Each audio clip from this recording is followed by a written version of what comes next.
From my perspective, pre-roll kind of feels a little bit, if you're talking about pre-roll, say if I go to the CNN site and I have to watch 15 seconds of pre-roll before I get to my topic, I can give you a little anecdote with my 12-year-old son who turns the sound off when the pre-roll's on.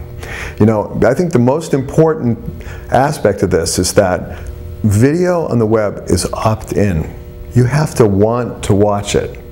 So when it's served up as advertising, per se, in more of a push format, that's kind of acting like advertising on television versus something that engages me and I want to be involved with. So if I'm doing a rich media banner and there's video baked into it, for whatever the premise is, but it's relevant to the topic and I want to find out about it, I think that's a really valid use of video, and it's a use that is increasingly popular with consumers. When you're putting video in front of me in the same way that an advertiser puts video in front of me, if it isn't relevant or it isn't engaging to me right away, I'm not going to watch it.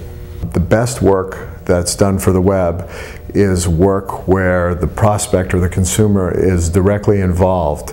So you can watch a story be told to you, but you can also interact with it. It's a totally opt-in environment. We're actually doing a lot of really exciting work for the Army.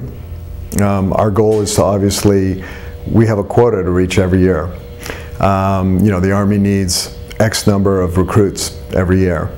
And interestingly, the majority of the names which are provided to recruiters, nearly 70%, are generated online.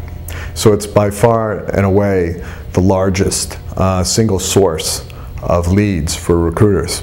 And in order to make that content relevant, what's really hot right now is video.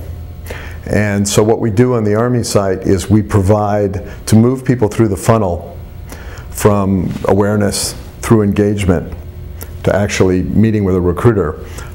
We use video to both kind of explain and highlight the Army experience as well as to demystify issues that prospects might have. In the case of Nikon, we've done a lot of work for various cameras, the D80, the D40, the Cool Pics, the Nikon Pro series. Some of the campaigns that you might be aware of that are out right now is we did a campaign called Picture Town, in which we gave 200 cameras to the citizenry of a small town, Georgetown, South Carolina, and basically used them to kind of demonstrate not only how easy the camera was to use, that ordinary people could take extraordinary photos, but we also kind of built up a community where you could see you could get to know them and you could see their output. You could comment on it, you could exchange opinions, and so again we're getting into the area of community, and what was really kind of breakthrough about it was creating an organic community to sell the camera. So it's not a hard sell, but it's a user-based experience.